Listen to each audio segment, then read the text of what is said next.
We don't actually engage directly with reality. What we engage with is reality through our maps of reality. And it's the map that determines what's real and what's not real.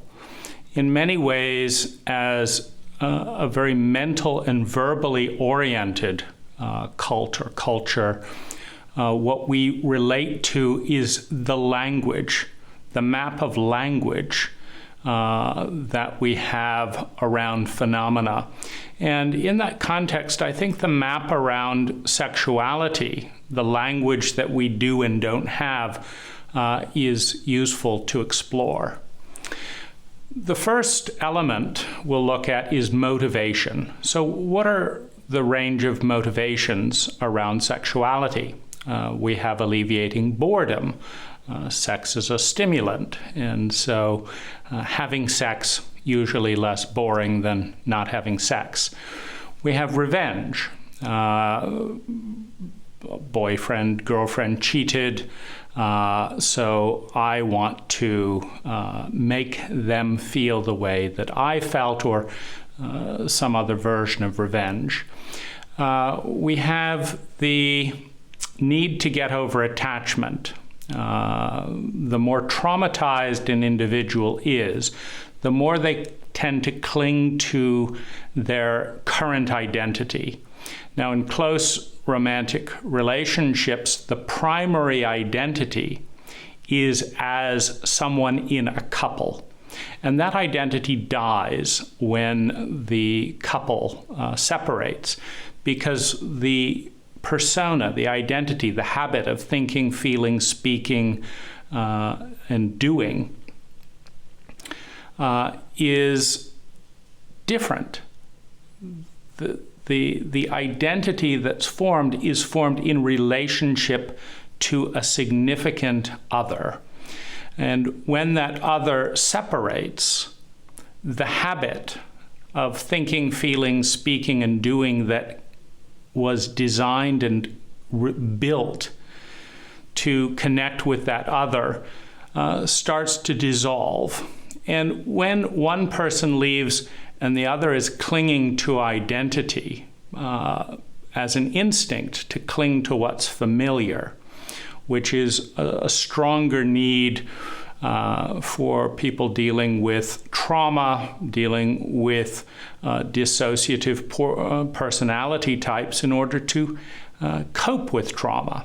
There's a stronger need to hold on to me, which leads to a desire to hang on to the other that allows this me to exist.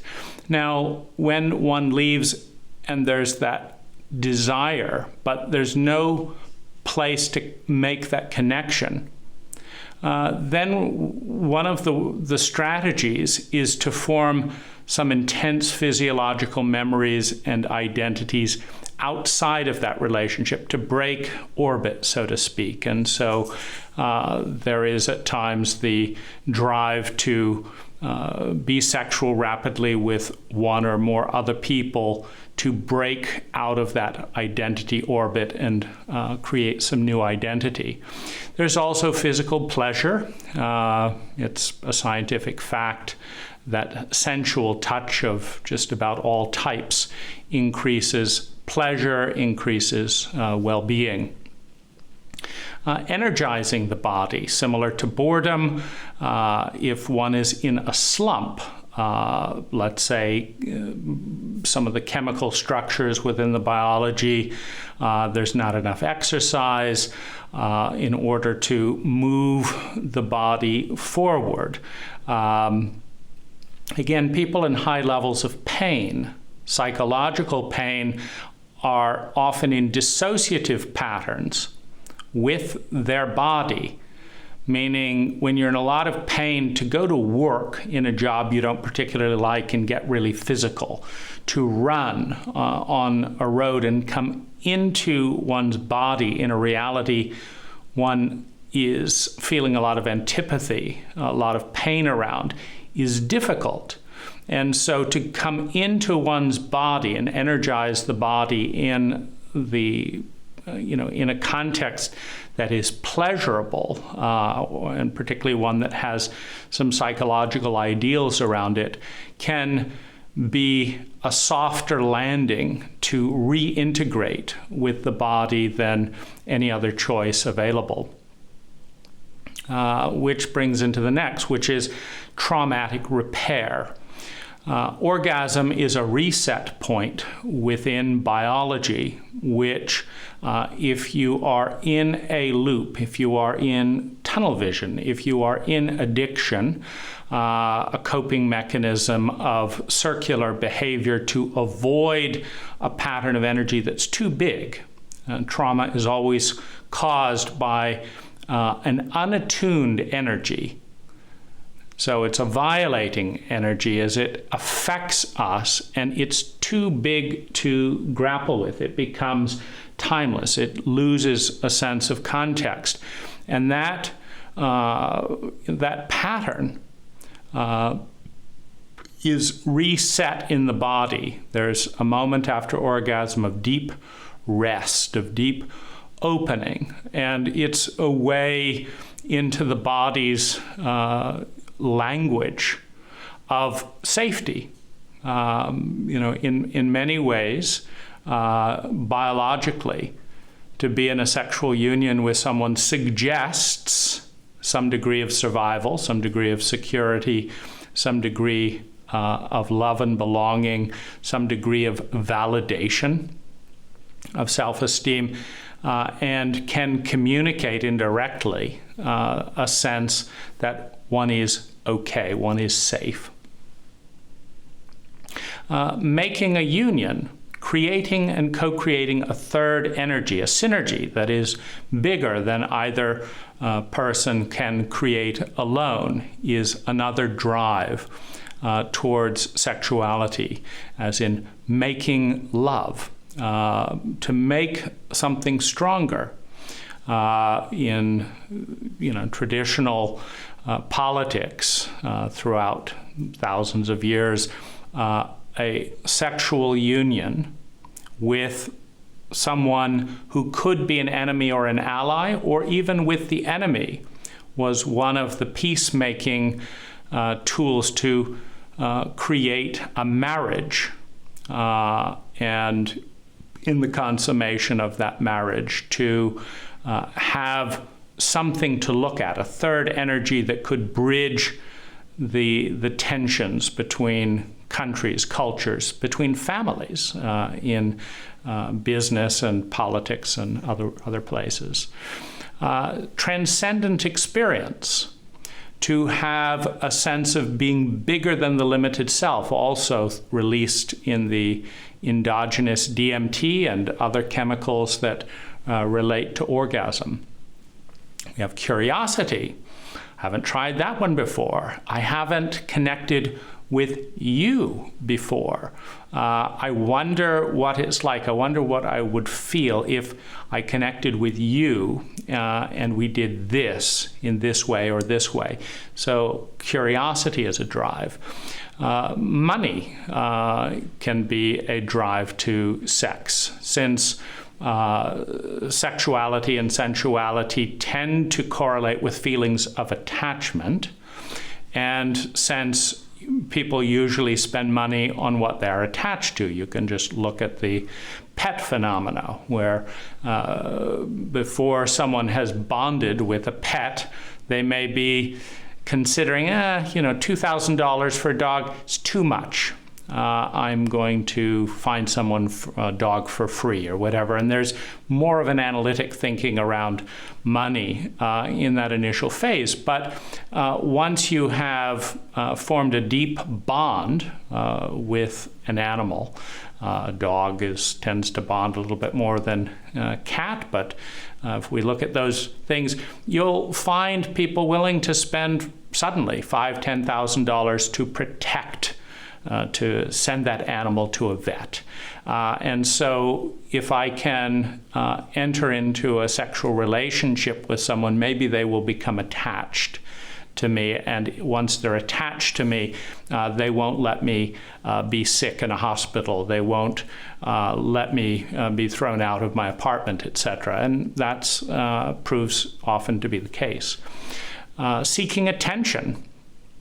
You're not interested in what I have to say, but are you interested in my body? You're not interested in this and this, but would you be more interested if I was having sex with you? Or what if I'm having sex with someone who's popular or famous? Then would people give me more attention than otherwise? Seeking friendship. Again, I'd really like a close friend that I can talk to. In our particular cult, we often do not have really close friendships. For example, men and men.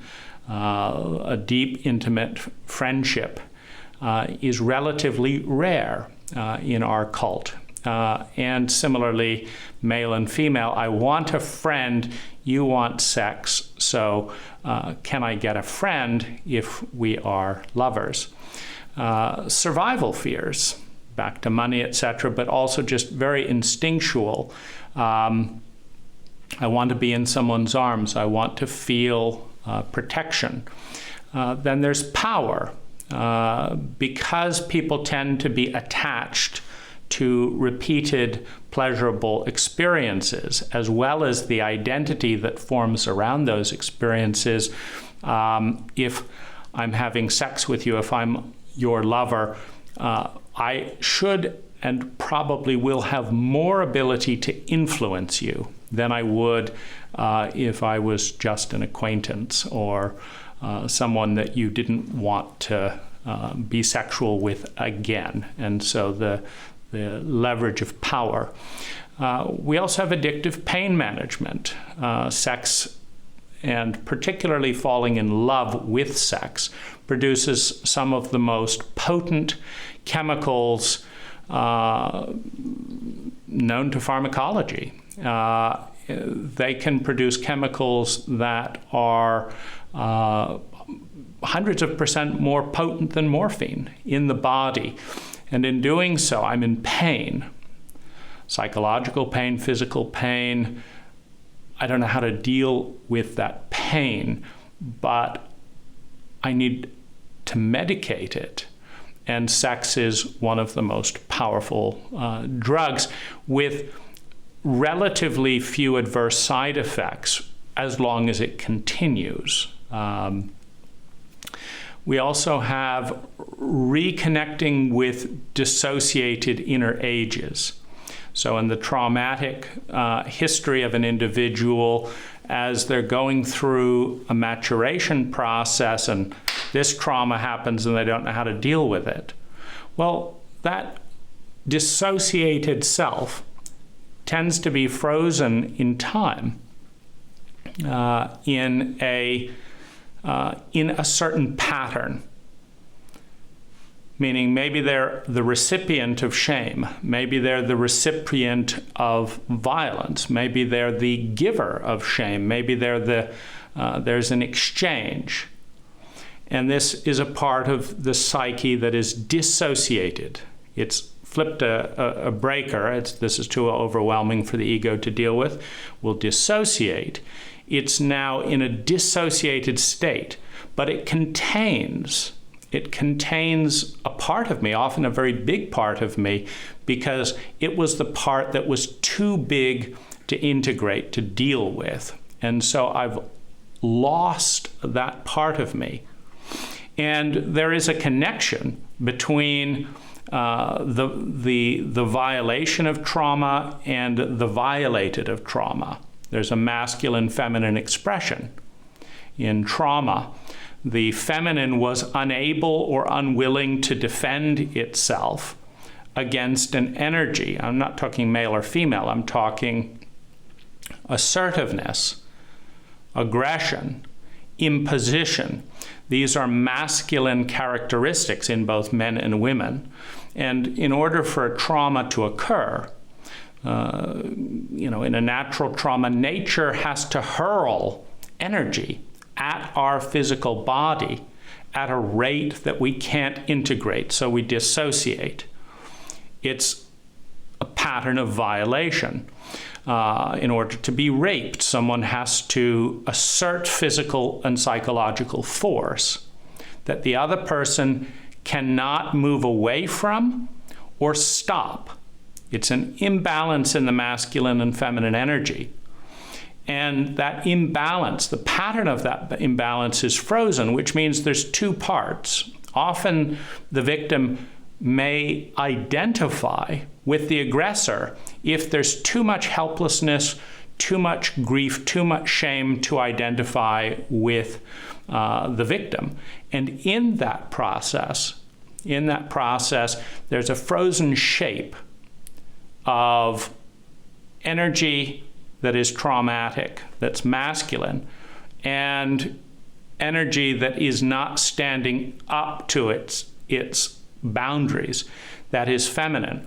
And whether the identity is towards the masculine or the feminine, or whether the fear, what can happen as a relationship moves into the archetypal shape of the trauma is that there's too much fear and pain and numbness in the feminine pole. And so in order to avoid re-experiencing that degree of helplessness, one can pivot around and become the aggressor, as in someone who was traumatized by a deep loss early on, may not be at peace with experiencing that deep loss as the one losing, because that's where the overwhelm lies. But they may be quite comfortable leaving the person they believe might leave them in order to move out of the feminine side of the pole, the one that's left, into the masculine side of the pole and identify as the aggressor. Now in this next kind of window into sexuality, we'll look at shape and pattern influences. So obviously the motivation, overlaps here, but what determines the shape that sexuality takes? Now, one of the things to understand is that all energy has a gravitational pull. The more intense the energy, the more intense something is locked up, frozen, dissociated, the more there is a magnet. So on the one hand, there's this dissociative mechanism of separation, but there's also a pull towards that pattern, towards that energy. And so the first kind of determiner of shape can be reenactment of trauma that is not healed. So there's a shape frozen in place that has a gravitational pull that hasn't been integrated into the ego, meaning it doesn't have, it hasn't been analyzed by the conscious adult. It's dissociated at a younger age. And because it hasn't been analyzed by the adult, there isn't a new behavior around it. There isn't a clarity that I'm going to do this differently, and I understood this and I understood that, because when you dissociate from something, it leaves the region of the brain that does that kind of integration and analysis. And so there are positive and negative reasons why a person is drawn to reenact a traumatic pattern. First of all, as long as the event is dissociated in a traumatic state, that energy is unavailable to the personality, to the individuals involved, the ego. It's not available. And so at some point in the growth of consciousness, we have to be able to reintegrate, meaning we have to be able to face, and we have to be able to learn from and understand how to reset the shape such that the violation, that the asymmetry in an abuse dynamic doesn't occur again. And if we put something out of mind and out of memory for too long with a denial suppression dynamic in fear, we actually feed that energy. Whatever I'm going to do, I'm not going to do that. And we're putting a lot of energy around avoiding that energy. And as it gets bigger, there is a magnetic pull that we lack the consciousness to avoid in a reenactment. And in reenactment, you have the opportunity to learn from, for example, let's say you were raped at 4 years old. And it was absolutely overwhelming in a cultural context, etc., to do anything other than bury the memory. And it's been 20, 30 years. And you're just committed not to thinking about that.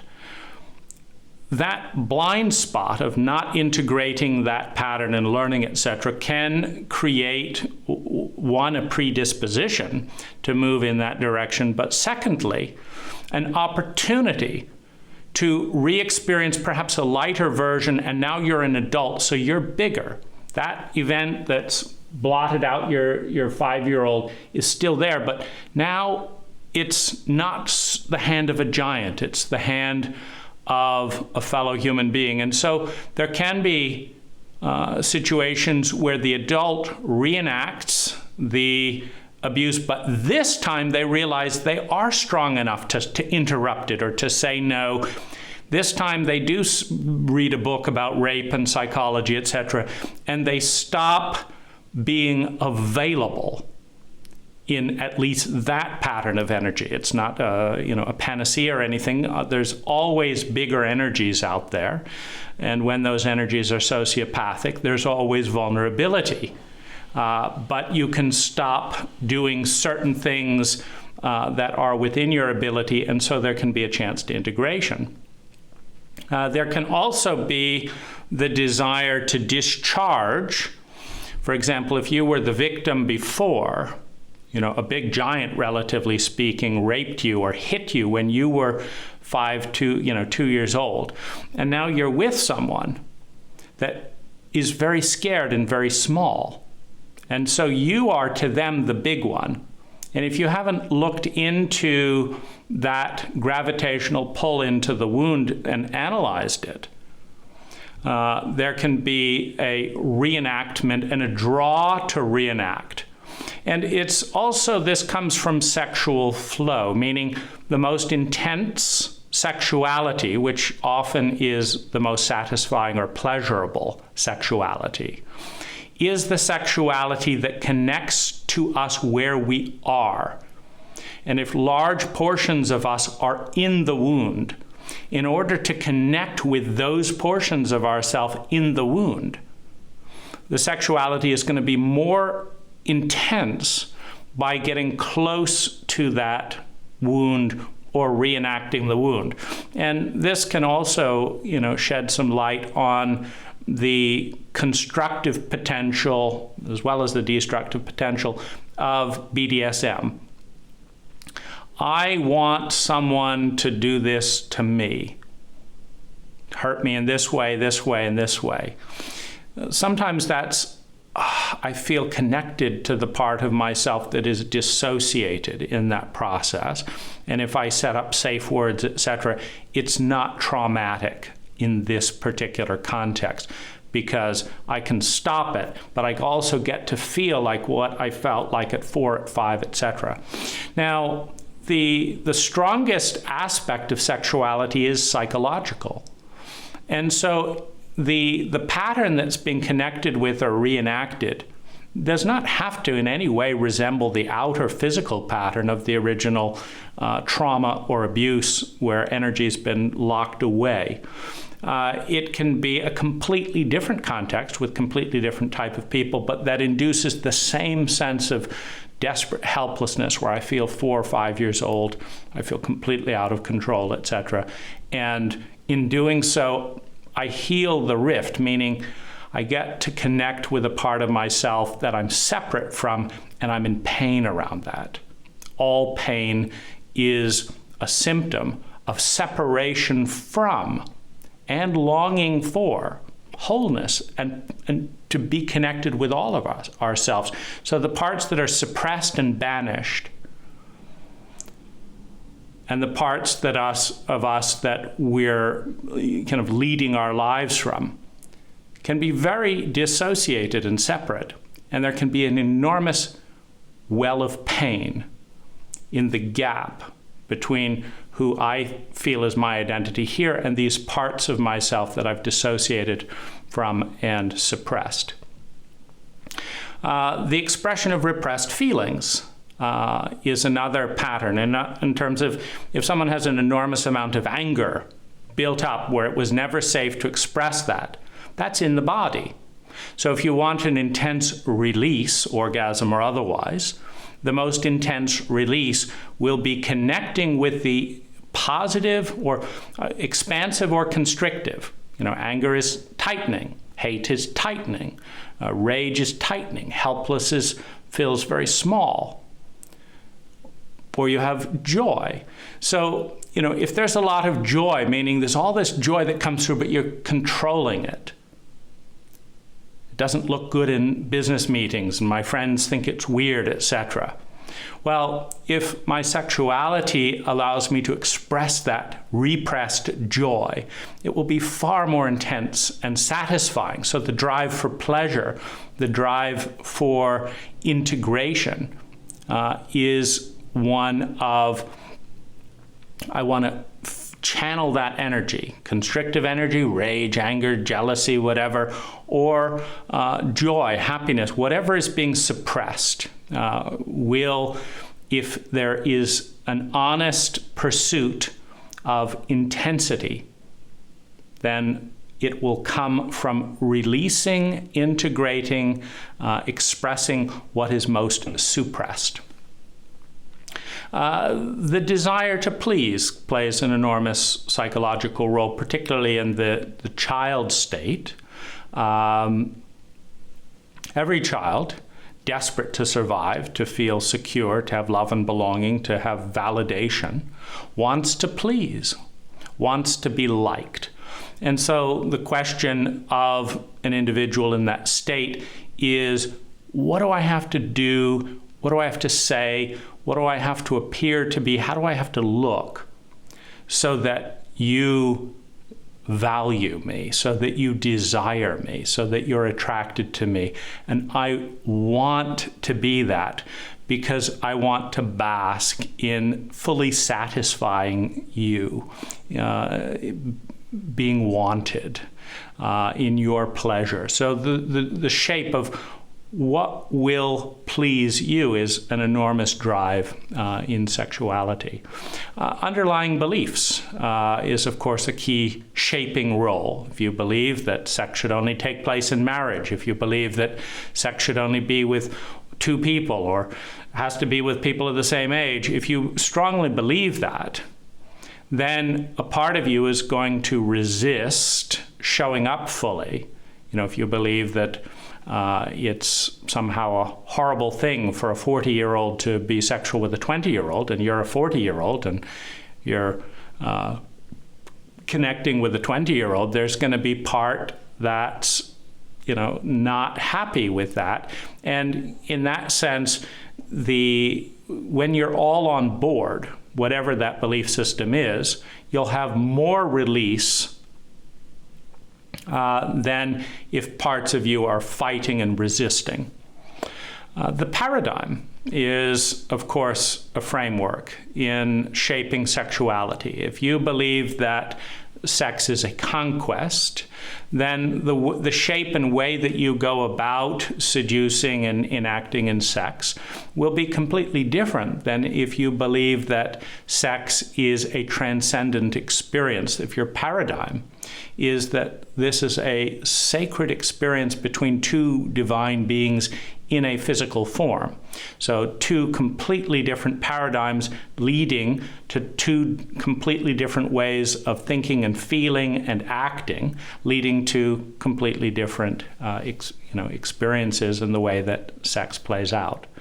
The projection on self and other also plays a very big role in the shape of sex. If you believe that I'm the older one, I'm the teacher, and I need to take care of you, or I'm the one that should be taken care of, or this or that, whatever that projection is, you're this in this role, and I'm this in this role, I have to then behave consistent with my role, and I will use my pleasure, pain, reward system to reward you for playing the role that I'm projecting you to play. If you step off script, maybe I don't want to engage with you. If you step off script over here, I'm not attracted to you. But I want to engage within this projection identification, this set of roles. And in order to have that particular drama that perhaps I'm comfortable with, I know what that is. And so I am the sexual person that does this, this, and this, in relationship to a sexual person who does this, this, and this. Well, you're not doing this. I don't know what my role is, so I'm not going to be sexual with you. So it's the shape takes place with, I don't know, I just seem to always get the bad guys, and they do this to me, and I do this to them, and this and that to them. But you're not being a bad guy, so this doesn't feel right. It's not my script. So off you go. I'm going to find someone who's consistent with my projection identification so that I can play out my script. Cultural norms and taboos, of course, also play a role in the shape. It is unacceptable, it is hideous, it is beyond the pale to have sex with a 17-year-old. And as soon as they're 18, well, whatever you do is fine. It doesn't matter. But wow, that's taboo. So that can, in a shame-based identity of I'm a horrible person, what do I have to do to be horrible in this culture? Oh, I have to have sex with underage people. I have to steal things. Well, I am a horrible person. My parents told me that. My image confirms it. And that's, I behave this way and people look at me suspiciously. Well, what would that person do? Well, they've got to break the taboos. Or I'm a civilized person. I'm a this person. I would never. And then whatever the cult says, no BDSM. You're a Christian? You're a minister? My goodness. Do you need to be fired, or do you need to repent for your sins? So if you're upstanding, well, I'm not going to do that. I have thoughts, I do this, but I'm not going to do that. I am an upstanding person, and this is the script that upstanding people do in this particular cult, and so that's what I'm going to do. Or I'm a rebel, I'm an outcast, and so I'm going to do the taboo of whatever the cult says is taboo. So these are some of the influences in the pattern. Now, sexuality is ultimately about flow, and it is a flow of masculine and feminine energy. That's how all flow occurs. If I say I want to give you something, and you say, no, I don't want to receive it, I want to give you something. Giving, masculine, assertiveness. We're not talking gender here, we're talking polarity, yin and yang. So I want to give you something. I want to be in the masculine pole. No, I want to give you something. You have no flow. It's very boring in the end. Or I'm waiting for a gift. No, I'm waiting for a gift. I thought you would be doing this and this because it's Hanukkah. Well, I thought it was because it was my birthday you'd be doing this. So you're both waiting. There's no flow. The intensity of flow determines the impact and, in a positive sense, the satisfaction of the sexuality. And so for flow to occur, there has to be some degree of acceptance of masculine and feminine energy in that dynamic. Now, if it's a perfect fit, I'd like to give you something, I would love to receive that. I want to do this with you, I would love to do that with you. You've got perfect flow. It's, I'd like to do this with you. Well, I'm not interested in that. It's rather a weak flow. So you've got the degree of lining up, which can be complete blockage and resistance, or can be a complete integration. The integration of heart, mind, and body. My body wants to fuck you. My mind says it's a horrible idea. My heart is scared because I don't know how to mediate these two things. So you've got a you've got a bifurcation of heart, mind, and body that does not lead to flow. My mind thinks this is a good idea. My heart is on board. My body is all there. Now you've got a strong intensity. And that's just one person. You may have one person is completely aligned, heart, mind, and body. I want to connect with you in this way. The other person is, well, my mind thinks it's a good idea, but I'm emotionally scared.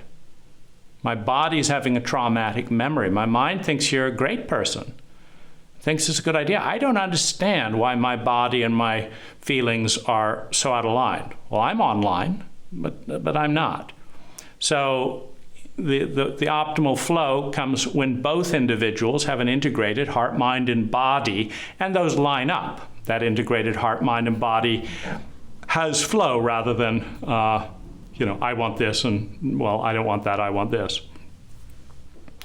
The degree of partnering versus resistance, which ties into that.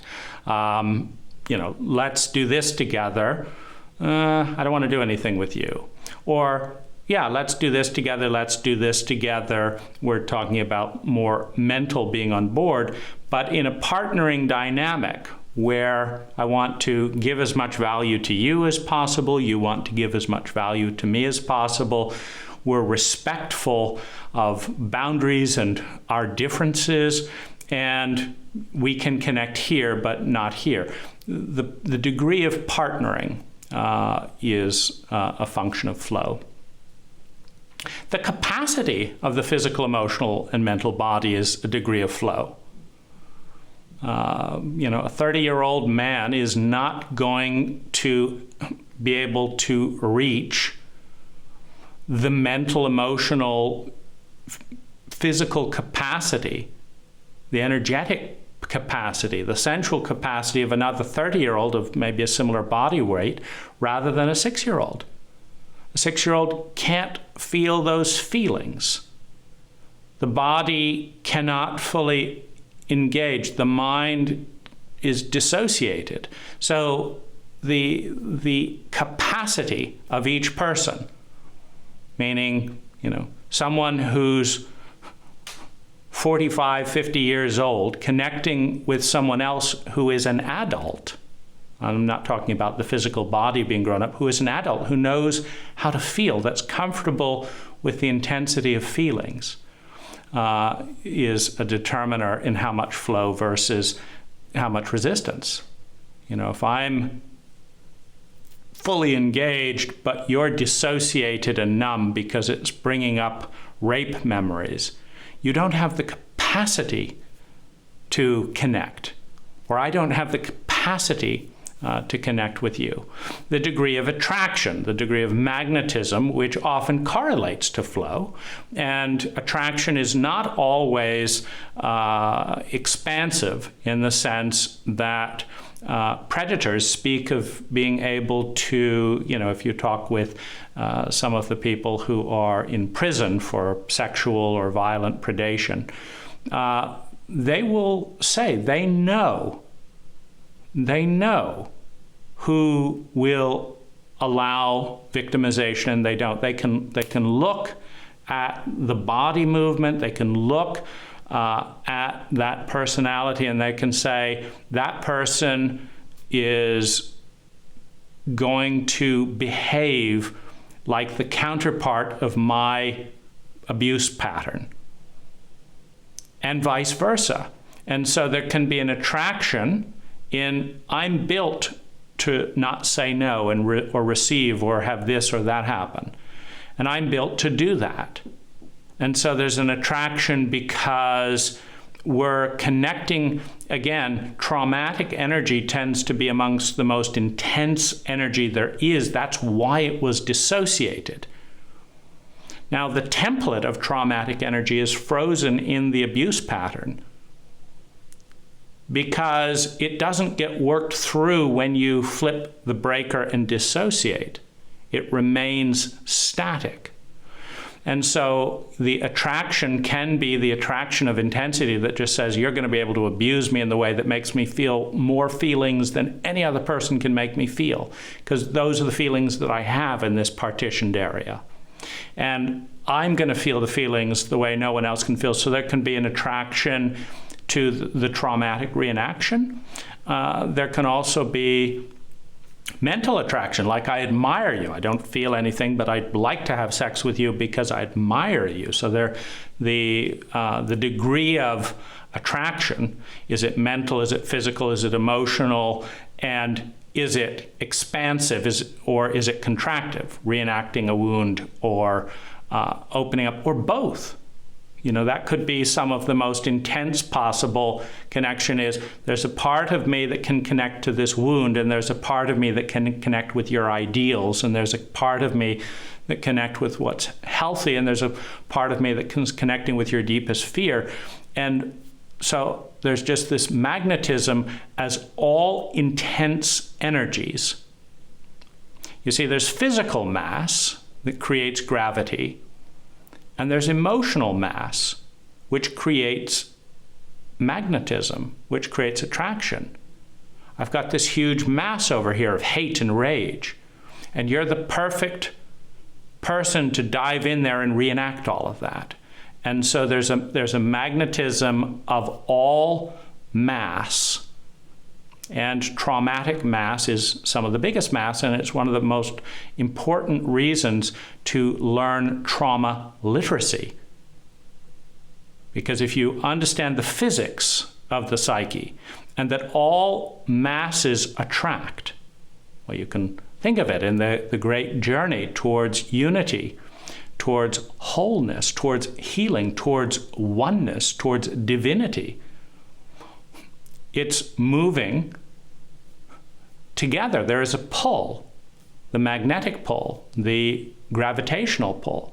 And then, of course, there's the antipathy to that. But that force is always pulling the biggest masses together.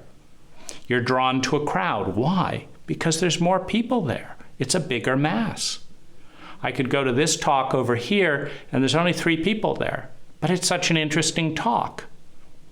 The instinct is to go to the bigger mass.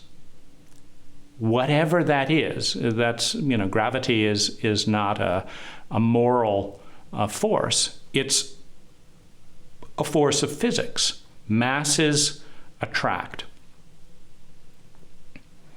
The degree of presence and focus is part of mass when you are 100% present in the moment. There is a magnetism because you're all there, and all of you is attracting me. In order to experience that degree of flow and intensity, you've got to integrate time and heart, mind, and body, and the taboo, and the sanctioned. Because the taboo, as a cult draws a line and says, this is who we are and this is who we are not, that line defines the taboo. To be on the other side of the taboo is to connect with the ecology of the psyche that was always there before the cult line partitioned the cult and partitioned the self. It's part of the probability field. If you look in nature, you take a state line. Why is this California and this Utah? They cannot exist without one another. It's an artificial line. In order to bring consciousness and bring culture and bring ego, you've got to divide the whole up into parts. But the parts are never as complex and beautiful and honest and scientific and real as the underlying reality that is ecological and scientific and geometric in nature. It's not cultural.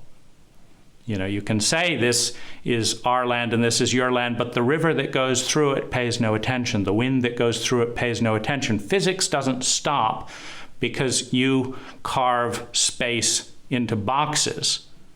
What stops is the capacity to understand the interconnectedness of the whole. And so presence and focus, two completely present and focused people, create more intensity and flow.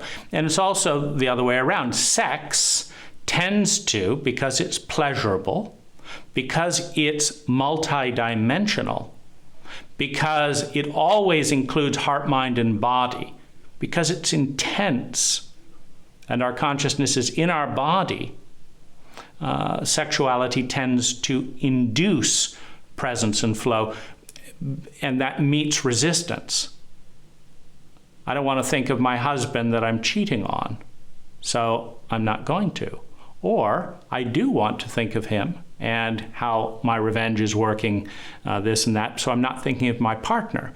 There's a separation, but presence and intensity creates flow.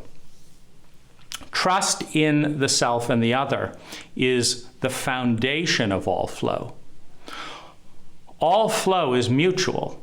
You don't get unilateral flow. If I want to give you something and you won't receive it, there's no flow. So all flow is mutual. And all flow changes both people involved. Identities warp around intense flow. We become different people, meaning when we look at ourselves and think, who am I? We see something different after an intense flow with someone than we did before. And the question is, do I want to be changed? If I don't want to be changed, just avoid all people at all levels in all interactions, and I can hold on to my pattern, my identity. But if I want to change, if I'm open to change, the only change that we're open to at a conscious level is changes that we believe lead to well-being. If I say I'm going to enter this relationship with you and I'm going to be profoundly changed,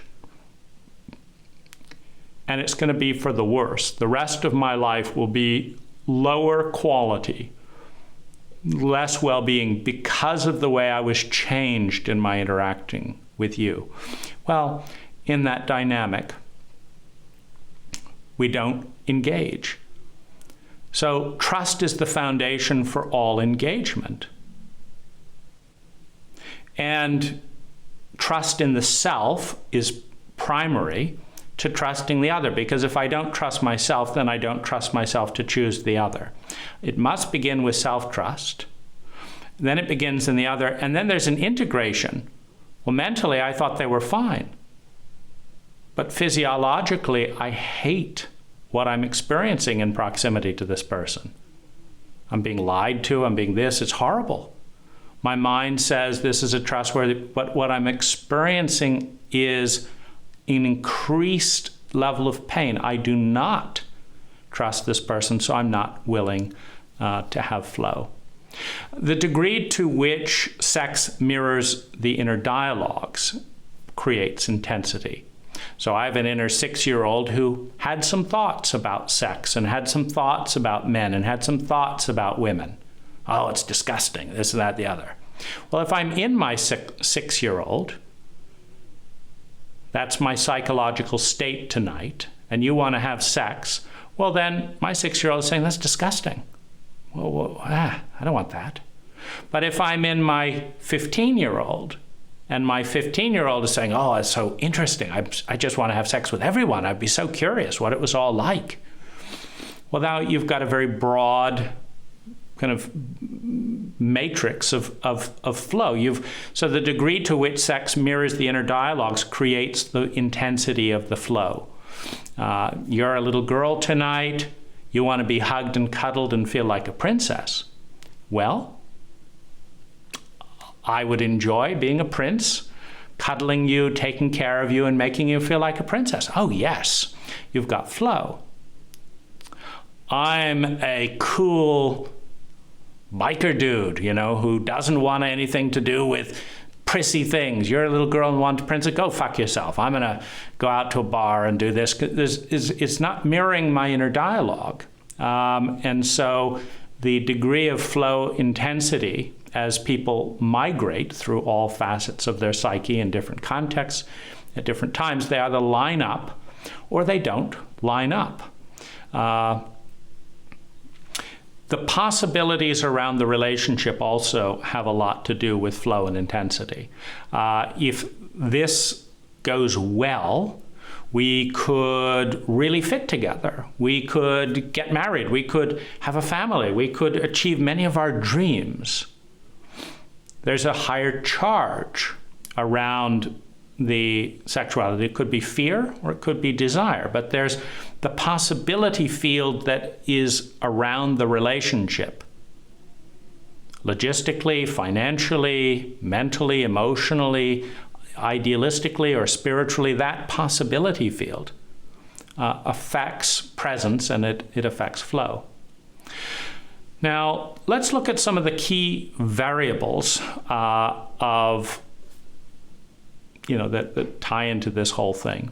So one of them is the level of brain development, meaning the emotional center in any given relationship and in any given moment is moving or stabilizing primarily in one region of the brain. So we have the reptilian, which is the sociopathic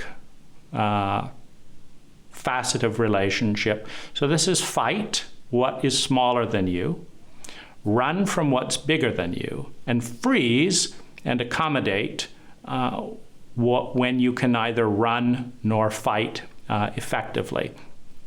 So the reptilian brain, if someone is bigger than you and pursuing you sexually from the reptilian brain, you will run or fawn or freeze,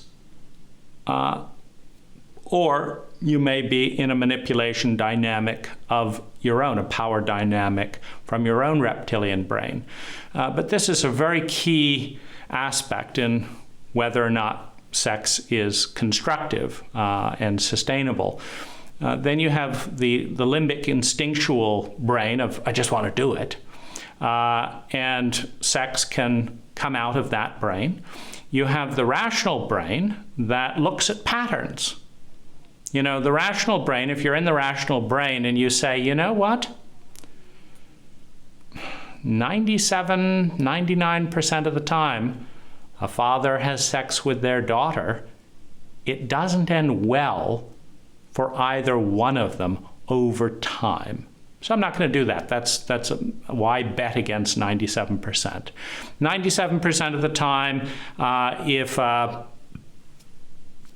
I have sex when I'm drunk, I risk an STD and much more than otherwise if I'm having sex with strangers or whatever. And so the rational brain is about the probability field, and this ties in with, I want to get married and have sex with a famous rich person or this or that or the other. I'm looking at what I perceive to be the odds, and so this is the rational analysis and the rational brain's assessment of sexuality. Then you have the empathic brain. The empathic brain is all about the well-being of the other person. So, this makes you feel better. You would like this, or okay, that would make you happy, or this is one of your dreams to have sex with me, or whatever it is. I want to make you feel good. And if feeling good means not having sex, or if it feels like you want to have sex, I just want what's best for you. We're in the empathic terrain. And when you combine rationality and empathy, you're getting into the favorable odds. Rationality and reptilian, I know exactly how to seduce you and corner you into a place you can't run. So you've got the worst combination. Instinctive and reptilian, again, not a lot of forethought. You can often avoid and dodge around an instinctive, reptile, because they're not thinking very carefully in advance and manipulating the pieces, etc. Instinctive and rational don't tend to go that well together, but I have this urge, I want to do this, and so how can I make it happen? But the instincts, when they're driving the rationality, are more how can I figure out how to make something happen because I have an instinct, and the instincts generally have low statistical odds in a complex environment. Instincts don't care if someone's married. Instinct doesn't care about whether they're about to pass their school exam. So if the rational is in service of the instinctual brain, it says, oh, I just need to fuck you. Yeah, but I've got exams tomorrow. I don't care. I just need this right now. And you could take the exams next year. Let's put the rational in service to instinct. The statistical odds are much lower than if the instinct is in service to the rational, meaning I have this instinct, but I have lots of instincts. I'm going to pick an instinct that seems statistically likely to be beneficial to both people. I don't have necessarily a feeling. I think it's a moral place. I'm coming at it from a mental morality. I'm not in the empathic brain. Trauma shuts down the empathic brain. It's too painful to feel. And so when you're in states of PTSD and trauma, you're operating from the reptilian brain to manage pain and the rational brain to navigate. And it can be a rational, highly moral brain that's very aware of the statistics, etc. But empathy is too painful, because when you're stuck in PTSD, you're stuck in a sociopathic reality. You're in extraordinary amount of pain, surrounded by people that don't give a damn, surrounded by governments and sociologists that aren't teaching trauma, and around people that if you say, I'm in a really traumatized place, they don't invite you to the party because you're not going to be fun for them. When you're surrounded by sociopaths in a state of extreme pain, you tend to mirror and become more sociopathic yourself. So in order to move into the empathic brain, you have to have your deepest pain treated with kindness. That's the only thing that alleviates the pain to a point where the consciousness can rise into the empathic terrain without feeling absolute hell. It's too much painful feelings. I've got to shut it down.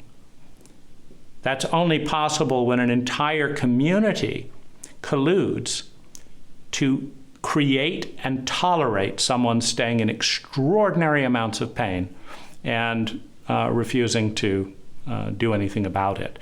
And then you have the transcendent brain, which is the part that's moving beyond the limited self, moving beyond the ego, moving towards that awareness where my primary identity is about being part of something bigger than myself. As such, blessing, giving, gratitude, caring, bridging boundaries, crossing lines. I don't care that that's not my problem. It's our problem. I'm going to show up and help. I allow what is mine to be yours. We're dealing with the transcendent brain. And consciousness is always going up and down with these things. When someone is in a transcendent state, for example, psychedelics can induce a transcendent state, and someone rapes them or steals their money, etc. Well, the psychedelic wears off, and the brain updates, and says, it's not safe to acknowledge the oneness here. I'm surrounded by reptiles. They don't feel that we're one.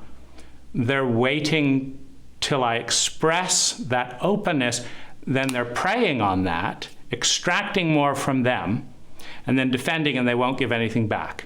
So it does not bode well for survival to be transcendent around reptiles, as a general rule. And usually the person will go down to meet the lowest common denominator.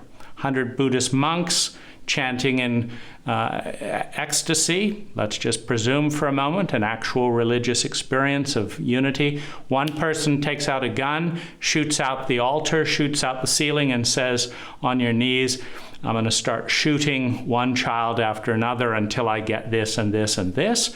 Well, suddenly we're dealing with a reptile. We're dealing with someone who is primarily sociopathic and instinctive and using a little bit of brain to have strategy. And now, in order to encounter and survive a reptile, one needs to be able to enter the reptilian domain in the brain. To know when to fight, flight, and freeze, etc. One doesn't need the we're all one, put down your arms, brother, followed by a bullet. You need the pragmatist. You need the reptile that says they're bigger than me because they have a gun. So I'm going to run, or I'm going to freeze, or I'm going to appease until we're out of this situation. Then we can chant and go up into a transcendent state. And this particular jigsaw puzzle relates to the puzzle of humanity. There's one of the better images of what it's like to be in hell is to have everyone at a table that's filled with delicious food, and everyone has a 3-foot fork, and they dig into the delicious food, but they're in a reptilian state, and they can't get it around into their own mouth. And it never would occur to them to feed someone else. And so they're surrounded by unrealized abundance. If they would only be generous and feed the other and teach them to feed you, now you've got a feast, and there's plenty for everyone. And this ties into that puzzle, meaning the human potential as a species is unlocked when everyone enters a transcendent state sustainably. 100 chanting monks, one reptile with a pistol, the energy collapses. You've got to protect everyone from trauma and heal the trauma in everyone as a species before everyone can give up their arms budget.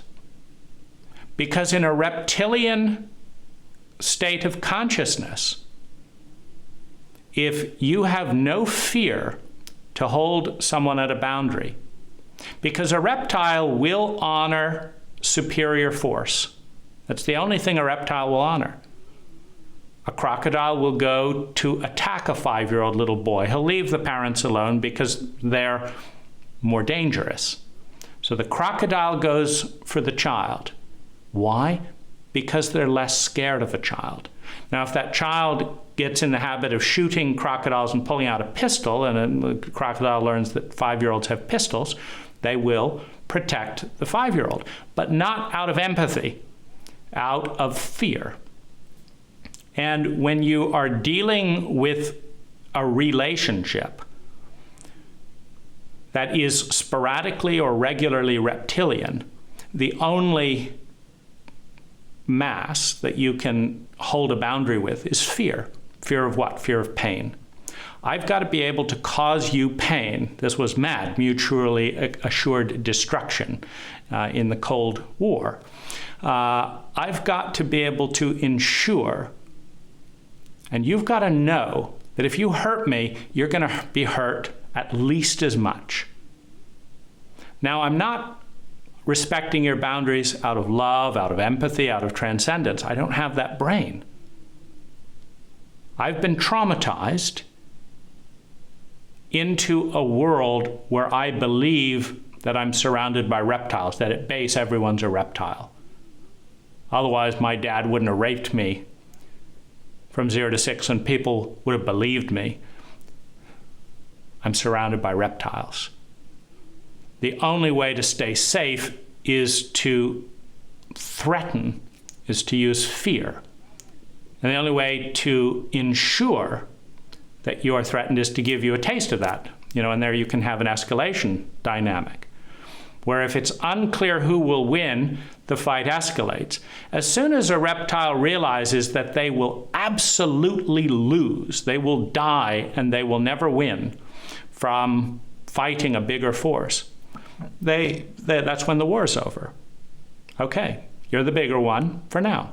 So I will run, I will please you, I will not fight you, because I don't want to die. A reptile is afraid of pain. That's the only fear.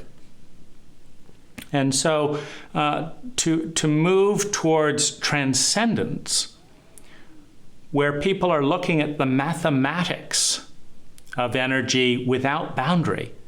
Oh, I've got more water than you, you need a little bit more than that. So-and-so needs a generator to pump well water, and then hundreds of people, and I don't really need that $500. I'm going to provide that generator. But we're dealing with the lowest common denominator type of equation. It takes one rogue monk with a pistol to collapse the transcendent state down to the reptilian. And this is as it should be. Because if there is one rogue monk with a pistol, by definition, there is one monk in a reptilian brain, which means by definition that the other 99 monks lacked the competency to prevent the trauma that induced the reptilian brain, lacked the competency to observe.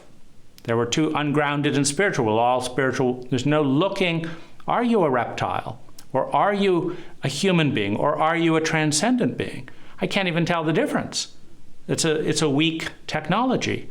And there's a weak healing technology, meaning I didn't stop the abuse, I didn't see the abuse, and I didn't successfully heal the abuse, I being the group.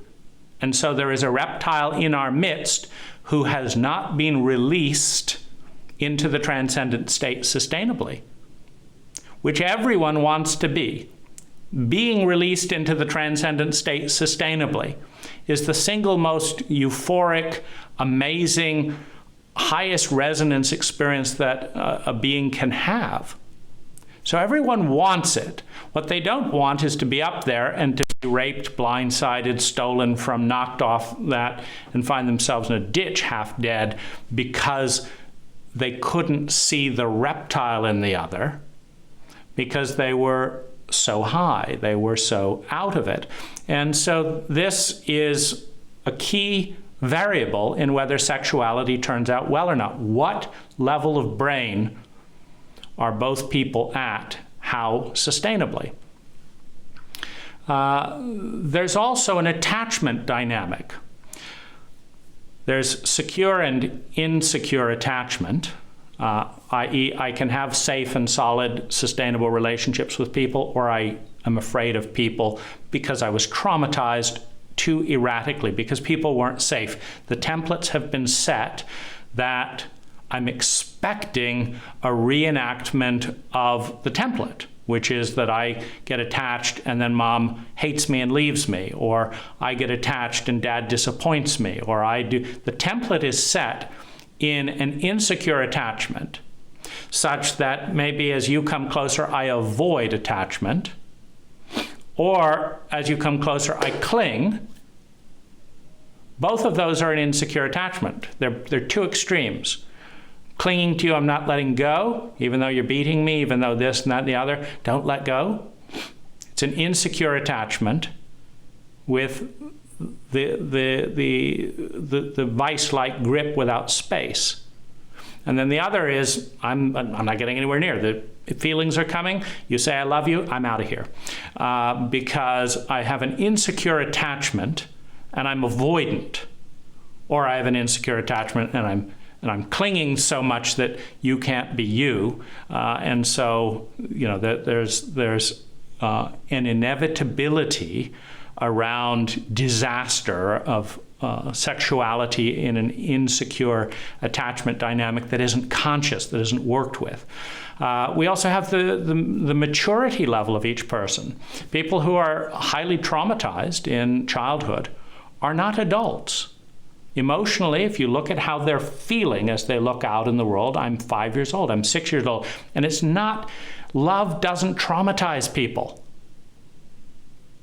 I love you so much, I'm going to do all this stuff you don't want. I'm traumatized. Okay, that wasn't love. That was smothering, mislabeled as love in an emotionally illiterate culture. So the maturity of the person, every child needs. That's what love is for a child. I need you. I need you.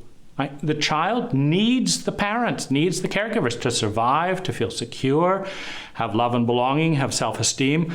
The first four in Maslow's hierarchy of human needs that every human in the history of humankind has needed. So I need you is the child's state of love.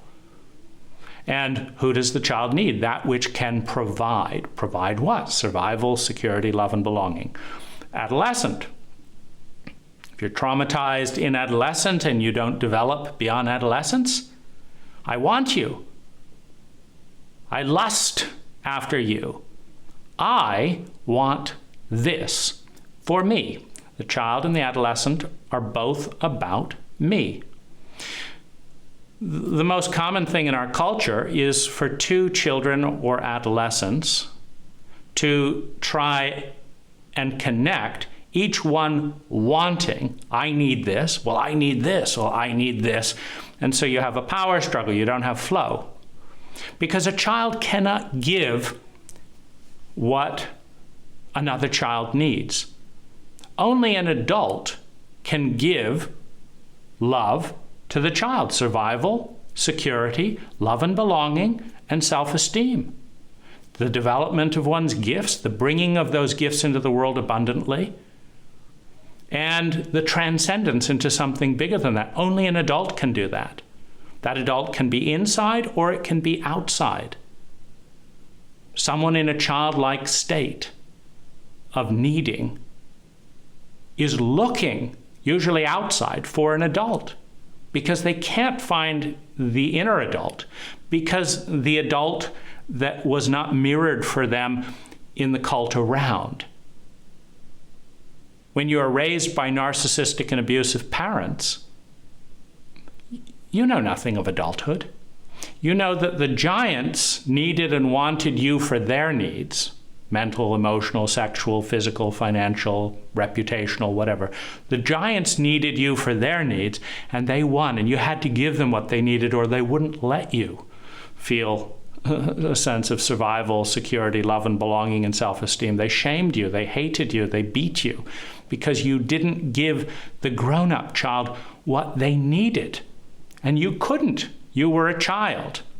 But now you're a grown-up, you're 30, 40, whatever, but you don't know what an adult is. You can't give that to yourself because you've never experienced anyone doing that for you. So you can't do it any more now than you could then. I'm still a child. I've never grown up.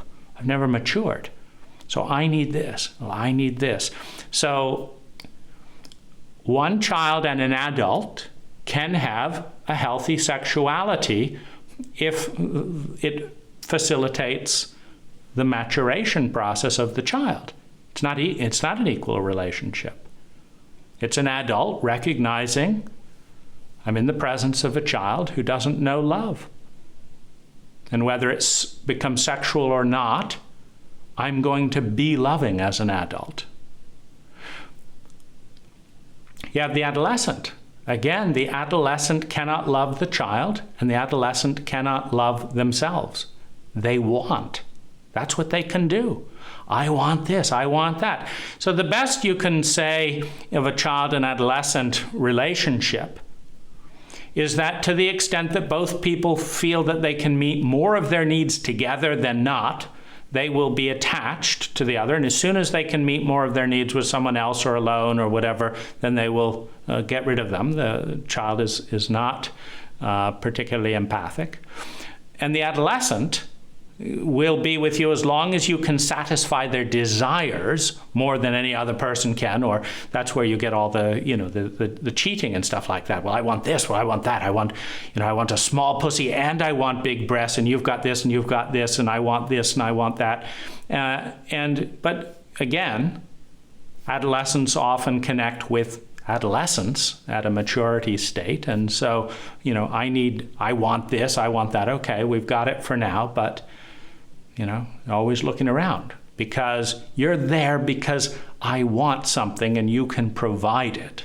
And of course, the adolescents and children both get angry and both punish and tantrum and do their various things when they don't get what they need and they don't get what they want from the other. And all of that energy is spent by what the parent taught was the most effective strategy to extract it out of the other person. Fear, intimidation, guilt, whatever it is that gets me what I need and what I want. It's a contract that exists to the extent that both children and both adolescents involved feel like they're getting some of that. And then you have the adult state. The adult stage, which goes through the sympathy of the child, the antipathy of the adolescent, where they reject everything. The child accepts everything unconditionally, learns the language of the cult, learns the religion of the cult, learns to eat with the cult. The adolescent rejects it. They're fed up with the imperfections in the system, in the environment. They throw it all out. This is hypocrisy, it's crap. The adolescent rejects everything. It's a no to everything, reactively, to what's faulty in the current system.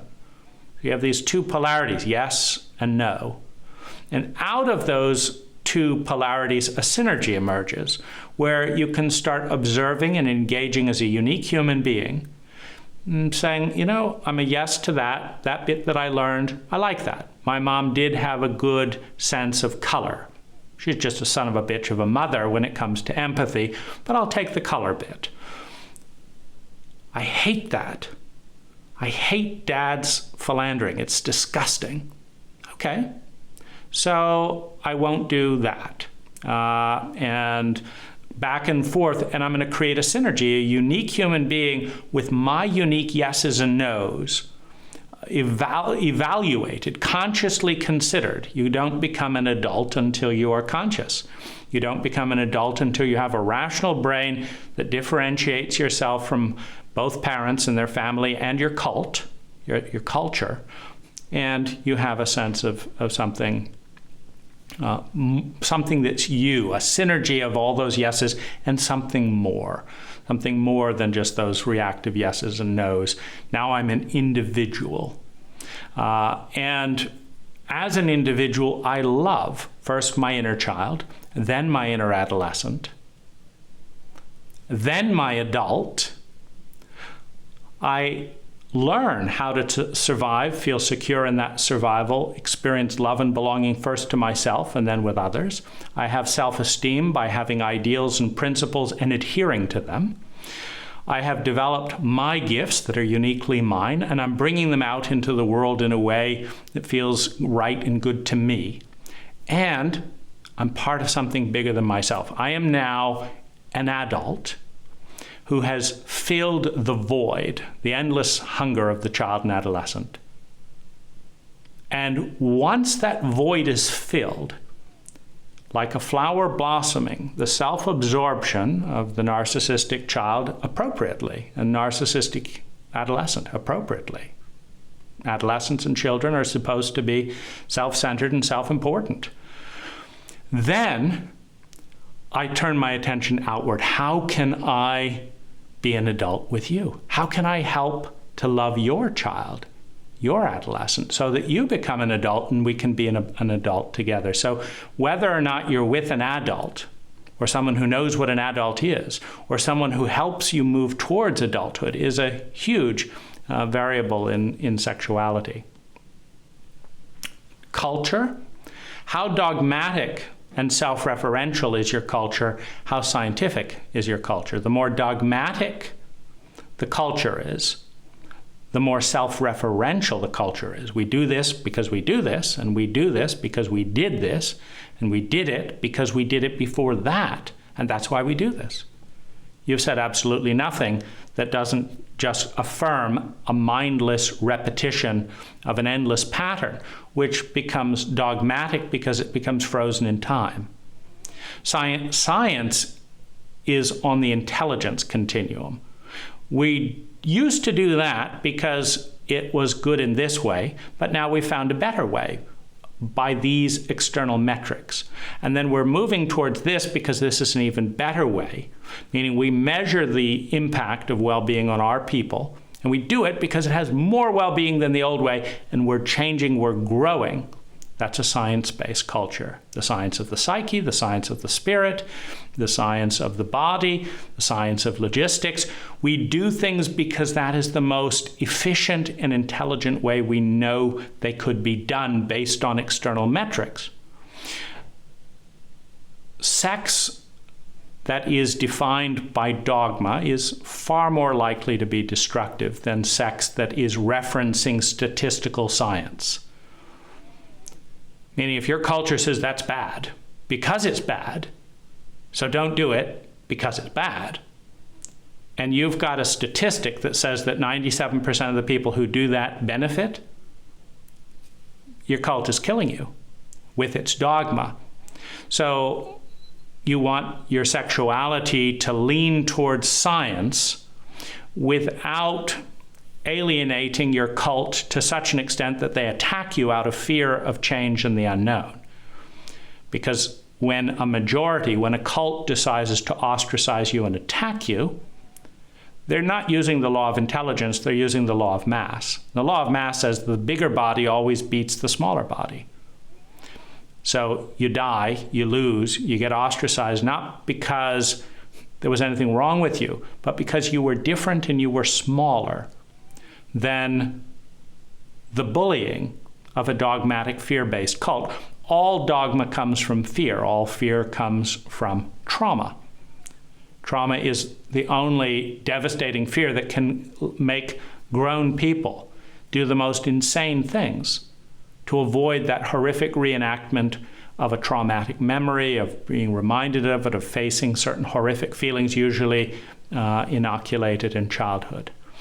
Now, the other thing in the very broad context is that sex is like gasoline or an accelerator. It's like electricity. It is an amplifier. And intimacy equals intensity of impact or accelerated impact. And sex is a form of intimacy. It's a form of proximity and impact. And so intimacy equals accelerated impact. So in order to understand sex being a form of accelerating impact through accelerating intimacy, is sex likely to result in a higher sustainable amount of well-being for both people or not? Here are some of the variables. Emotional amplitude. Well, first of all, just to kind of complete this analogy, sex is an accelerant. Now, if you're a car 30 feet away from a concrete wall and you accelerate, you crash harder. Acceleration is neutral. It depends on where you're aiming, where you're going, and the context. Accelerating anything is destructive when the pattern that's being accelerated, when the relationship that's being accelerated is so flawed that it is likely to induce more pain than well-being. If a relationship will induce more pain than well-being, and you increase its amplitude, you increase the net amount of pain. And at some point in the pain amplitude expansion pattern, it's going to enter a traumatic state. When it enters a traumatic state, you'll be knocked down to the reptilian brain, as may your partner. Now you've got two reptiles interacting with very low odds of the outcome being higher than it was before.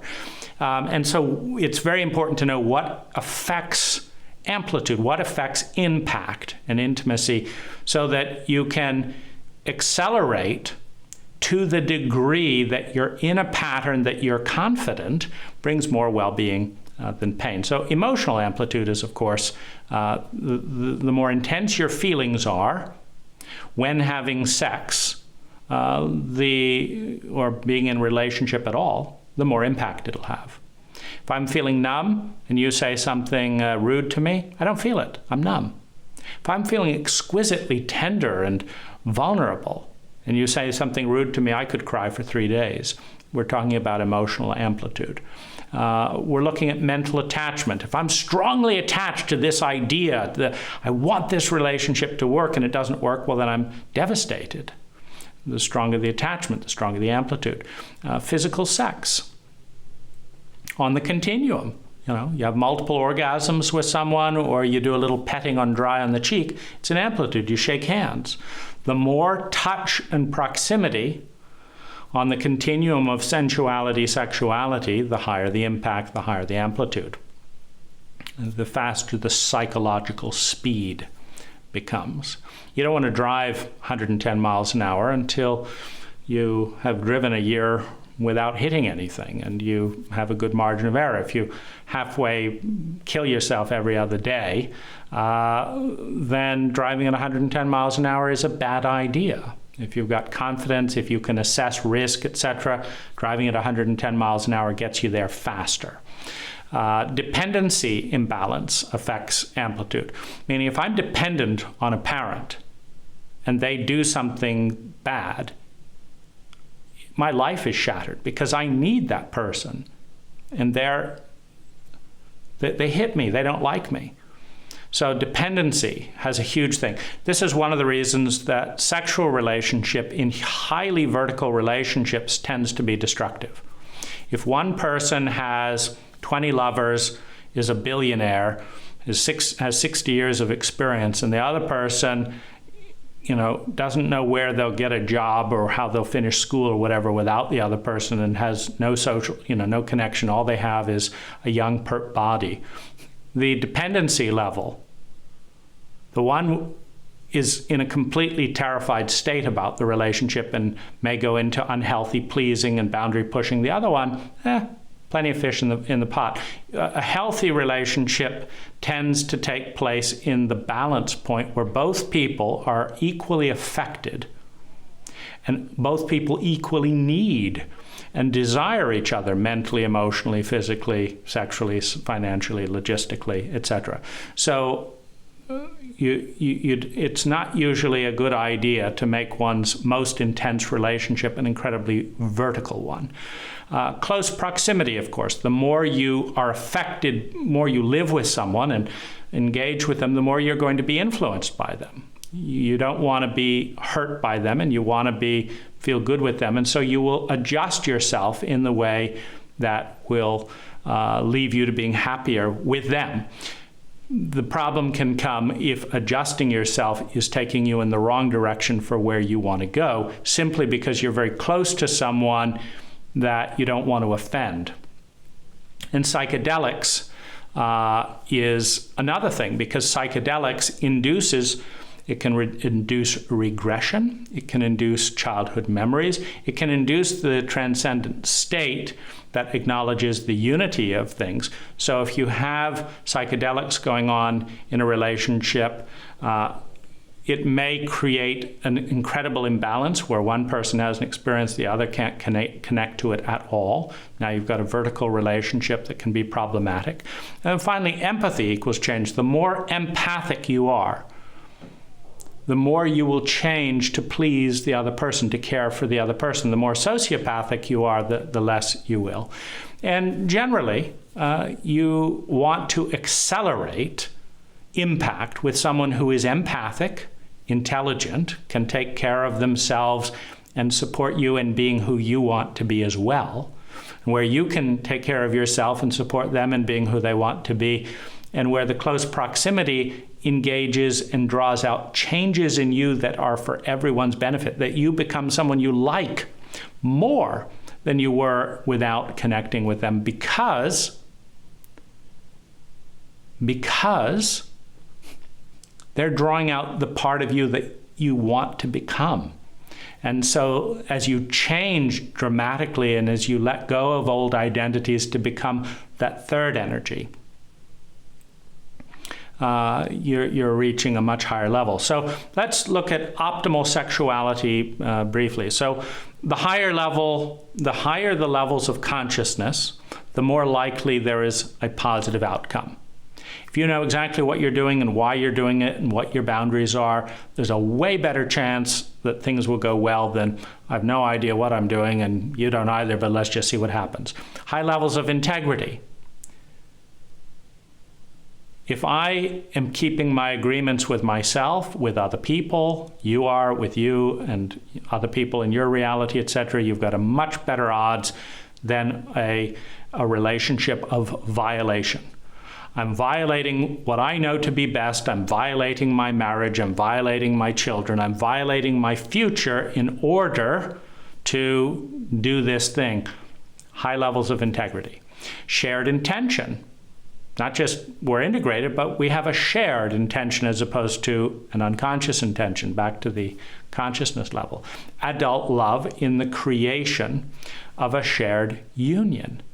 When two adults get together who know how to love their inner adolescent, their inner child, who have healed and brought together trauma or are working on that and know what adult love is, it's incredible.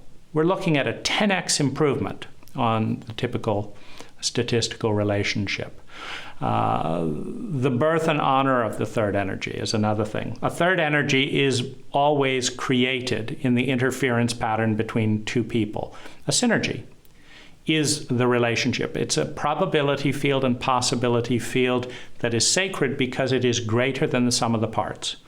Meaning if you add up my possibility in isolation and your possibility field in isolation, they do not begin to appreciate what may be a 5 to 10 times expansion of both our possibility fields in union, in a conscious adult union, that is. So a clear ritual of container and honoring that third energy. So monogamy or marriage, etc., is often viewed as that container to hold space for that possibility and to be protected. Because that third energy is also like a greenhouse. It's a container that you can generate heat and hold that temperature in a way that you cannot maintain if the glass is shattered, if the membrane is regularly ripped with lies, betrayal, and violation. High priority on the feelings of all lovers is, of course, part of integrity. You tend to suppress and deny things that are in pain. So if you don't honor all of the feelings, those feelings become in pain, get suppressed, become dissociated.